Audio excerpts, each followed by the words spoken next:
So what we'll do is clean out the airless now, ready for our new paint to go in. So what I'll make sure I do first is turn the pressure all the way down, yeah, so it's completely off.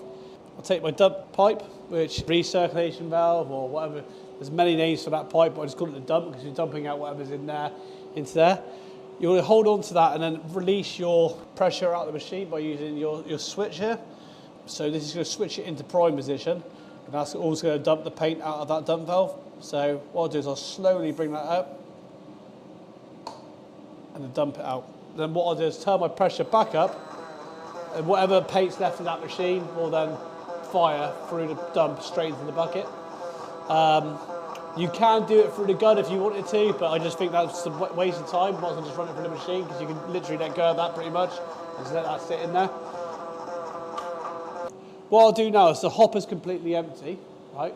So rather than fill it right up to the top of water, then that's where a lot of people go wrong. So I'm going to just add a little bit of water at a time. So I'll just put a little bit of water in like that, and then I'll just get my cleaning brush. So the best thing that I find to use is a dish soap brush from the sink, yeah, but these last few years, yeah.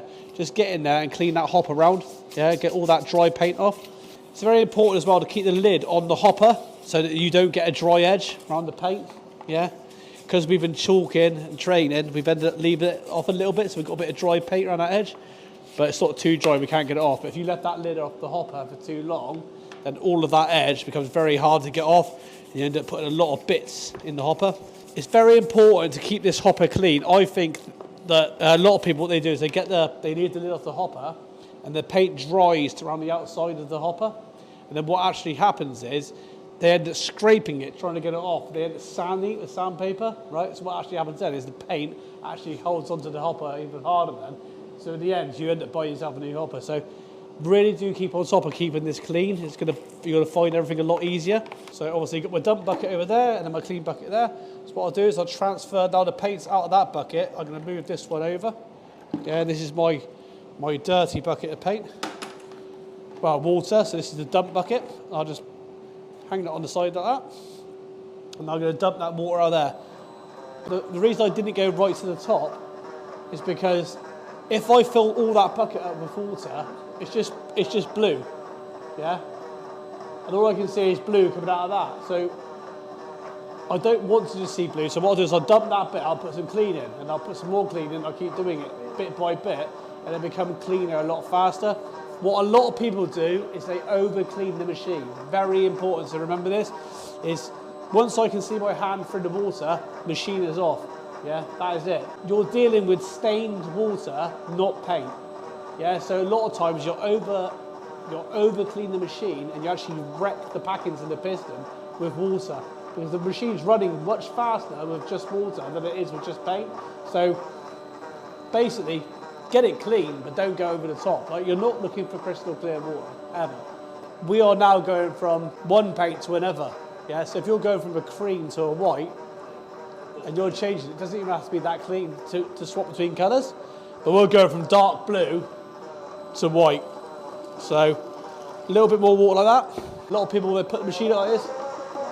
So basically that's like sitting in your car and putting the revs on full blast and just not going anywhere. So I just let it tick over. You're not in a rush. I'm not in a rush. You can fill that up a bit more as it gets cleaner and then just go and do something else. As long as that's not empty for too long and you're just running. Because obviously again you're running it dry. So just add a little bit of water at a time. And you can see it's getting pretty clean now. So what I'll do is I can put a bit more water in now because that water in there is quite clean. So what I'll do is I'll take the end of the gun off, chuck it in my bucket of water, like a bit of water I've got left at the bottom there, look. So in the gun I've got probably about, I don't know, just over half a litre of paint, I'd say, going through that hose, 15 metres, maybe a little bit less. And I'm going to hold the trigger in, and as it's on, I'm just going to flick that down into spray position, keeping the trigger back.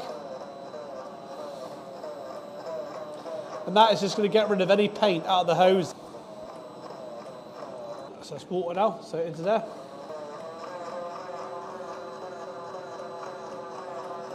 So now just dumping out any dirty water, so that clean water is pushing through. Yeah, look, you can see your hand through it. That's done, mate, honestly. That's not paint anymore, look, it's just stained.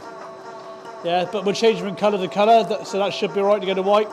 be amazed how quick it overpowers it. Yeah, so you might get a bit of blue at the top and then it'll be gone. But look, you're dealing with stained water. There's not paint in there. Yeah.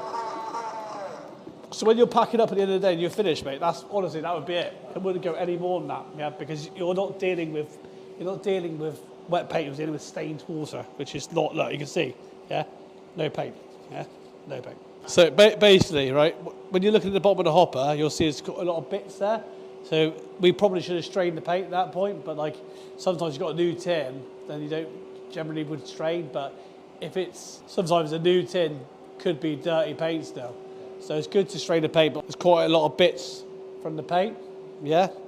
So you've got a little nipple section here on top, and if you put a pair of pliers on that, that's how you get it up. I sort of pull it up with a pair of pliers. But if you do that for the crap, then all the crap can fall straight into the pump. So what I do is take a rag and then grab onto as much as you can and sort of shake it into your dump bucket, yeah?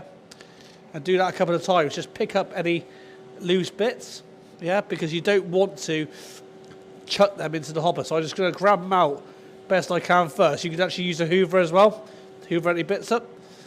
Get the majority of it out and then pull it out and clean it if you need to. Obviously that looks pretty clean now, so that's fine. Basically just don't pull at your bits, all the crap goes into the pump and then you're ready to put new paint in.